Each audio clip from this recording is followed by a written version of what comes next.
As a dementia caregiver for my husband going on 4 years now, I've come to expect the unexpected, and I'm even pretty good at predicting the unpredictable. Until today. Ben locked me out of the house. And even though I obviously got back in, when I tried to come back in, he wasn't having it. And he was pushing me rather aggressively to stay out. And it scared me because the first 2 years of our journey together, he went through a number of episodes that they refer to as the imposter syndrome in Lewy body dementia, where I looked like his wife, but he thought I was an imposter, and he literally was beating me to get me out of the house. At the time, I was the trigger, so I removed myself from the situation. And I could do that back then because he was still able to take care of himself. But I couldn't do that today. Now, thankfully, it resolved itself.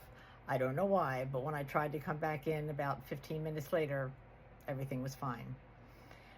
But what do we do when our loved ones can't be reasoned with?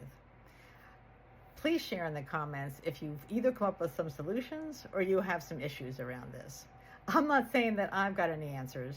I do know that certainly staying as calm as possible makes a big difference. My tone of voice and my body language need to remain really neutral so that he doesn't think that I'm being more aggressive for any reason. I also always ask myself, is there anything going on in terms of his comfort level? Ben's been having some back pain and some hip pain, and I believe that maybe has been worse the past couple of days, so that could have been a trigger.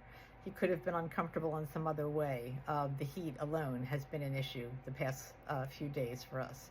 So please share in the comments how you go about discerning what might be the source of the issue for your loved one and what you've done about it. Or if you need ideas, then put that in the comments too, and let's get the conversation going about a very challenging and real part of dementia care, which is trying to reason with the unreasonable, at least to us. It may be perfectly reasonable to our loved ones. So let's try to start there. Let's love them right where they are, but also come up with some solutions for how to keep ourselves safe and keep them safe as well. Thanks so much for getting the conversation going. Much love to you all.